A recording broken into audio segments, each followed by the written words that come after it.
A man stands against nothing, knees soft, arms curved, as if holding a sphere of air. He does not move. 2 minutes. That is the entire dose. And when researchers measured what those 2 minutes did to the body, the number on the blood pressure monitor fell further than it falls after a run. Not by a little, by roughly double. They did not expect it. Stillness was supposed to do nothing. Instead, the stillest thing in the room outperformed the treadmill, and it cut against the assumption built into nearly every exercise guideline ever written. This is not exercise. This is not a stretch. It is a posture older than the pyramids of Giza, and modern instruments have only just learned to read what it does to a man after 45. Hold that number in your mind. We will come back to it, and to why it broke the model. After 45, the body does not age evenly. It ages from the foundation up. The first system to quietly fail is not the heart.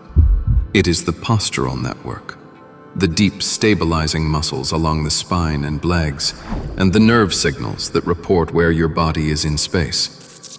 Neurologists call this proprioception. When it degrades, the floor feels less certain. The step shortens. The body begins to brace where it once trusted. And here is the part rarely said aloud. A single fall after 65 is among the strongest predictors of losing independence entirely. Not the illness that follows, the fall itself. Most men respond by moving more walking, more cardio. Reasonable, incomplete. Because the foundation is not rebuilt by motion, it is rebuilt by load held still. That phrase, load held still, is the entire principle. And it has a 2,000-year-old name. In the Taoist and Shaolin lineages, it is called Zhan Zhuang, translated standing like a post or standing like a tree. The practitioner stands, knees slightly bent, spine lengthened, arms raised into a soft circle at chest height, as though embracing a column of air. Then, nothing. The work is to hold. For centuries, this was the first thing a martial student learned and the last thing a master abandoned. They were not chasing flexibility. They were not chasing calm. They were loading the body's deepest architecture under sustained, motionless tension. And they reported, across generations, that the ones who stood aged slower from the ground up. The West had no category for this. A movement with no movement. An effort that looks like rest. So it was filed away as meditation, or ignored. Until the data on a nearly identical kind of effort became impossible to ignore. Start with the blood. When a muscle contracts and holds, no movement, just static force, it briefly squeezes the vessels running through it. The flow is restricted for those seconds. Then you release, and the vessels flood open wider than before. Repeat that across the large muscles of the legs, and the body slowly learns to lower the resistance inside its own arteries. The clinical term is reduced total peripheral resistance, driven by improved autonomic control of the vessel walls. This is the mechanism behind one of the most disruptive findings in modern cardiovascular research. And it is the mechanism Zhan Zhuang has been quietly running for 2,000 years. A held, isometric load through the legs and spine, repeated daily. The monks did not know the term. They knew the result. Notice your own posture right now. Are your knees locked straight?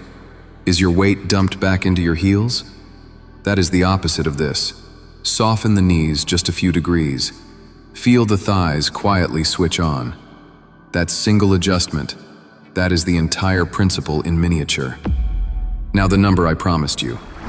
270 controlled trials, nearly 16,000 people. Every major form of exercise ranked by its effect on resting blood pressure. The treadmill did not win. Weights did not win. High-intensity training did not win.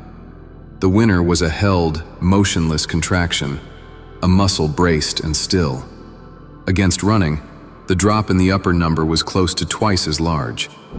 The stillest intervention in the entire analysis moved the single most important figure in cardiovascular aging further than the fastest one did. That is what broke the model. Effort was assumed to require motion. This asked only that you hold, and the effect did not come from strain or from pushing harder. It came from the opposite direction, from teaching the nervous system to stop clamping the vessels shut. But pressure is only the first system. Hold a stable, loaded stance, and you force the proprioceptive network back to work. The constant micro-corrections between inner ear, eyes, and the deep muscles. This is precisely the network that decays with age. And in the closest studied relatives of this practice, the standing-based traditions, the evidence in older adults is striking.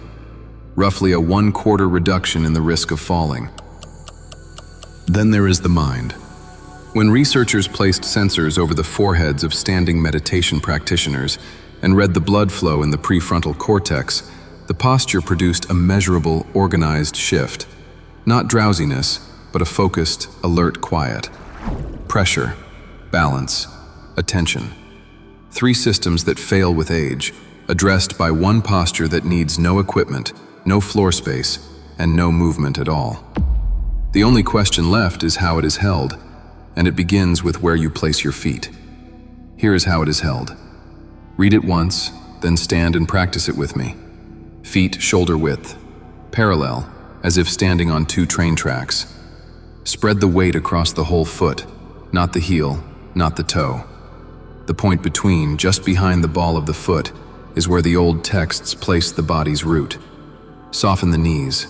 This is not a squat, a bend of 2 or 3 degrees, just enough to switch the thighs on and unlock the joints. Lengthen the spine upward, as if a single thread lifts the crown of your skull toward the ceiling. Let the shoulders drop. Let the tailbone settle straight down. Now the arms. Raise them slowly to chest height.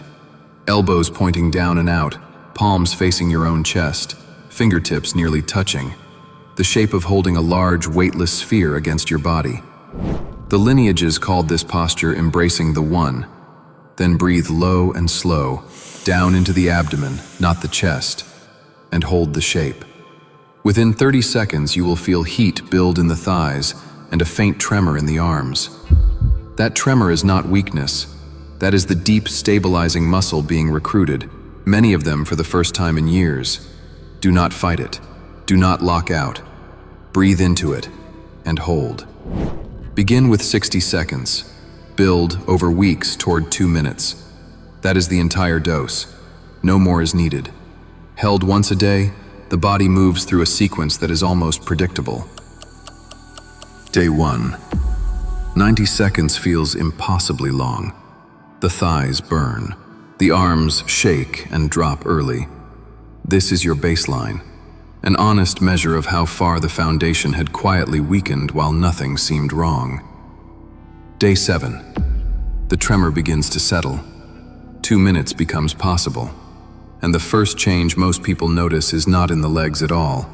It is in standing, waiting in a line, rising from a chair, coming down a staircase. The ground feels more certain underfoot. That is the proprioceptive network coming back online, the exact system whose failure ends in a fall. Day 30. The posture holds without strain, the arms quiet, the breath slow. And underneath, the slower system has begun its work. The steady downward pressure on resting blood pressure that the trials documented, building quietly across the weeks. Not a different body, the same body with its foundation reloaded. Most who quit on day 2, when the shaking is at its worst and the proof has not yet arrived. Understand this. The shaking is the proof. It means the posture found the muscle that everything else had missed. Stay past day 2 and the body does the rest. The lineages never had the trials. They had the observation, repeated across centuries and written into their training. The ones who stood well into old age. So why did something this effective disappear from the modern world? Because it cannot be sold. A posture that requires nothing. No membership, no machine, no supplement, no subscription, leaves nothing to package and nothing to sell. It survived only where transmission was direct, master to student, inside the walls, far from any market. What the modern world could not monetize, it simply forgot. The instruments have now confirmed what the lineage preserved. The only question left is whether you will stand. There is one more piece, and without it, you are doing only half the protocol. The standing posture loads the body upright, against gravity. But there is a second ancient posture, practiced lying down in the final minutes before sleep, that does the reverse. It drains the legs and floods the brain while you do nothing at all. One to load, one to drain. Together they form a complete daily cycle the old practitioners never separated. That posture is decoded in the next transmission. It is on screen now. Stand first, then watch it.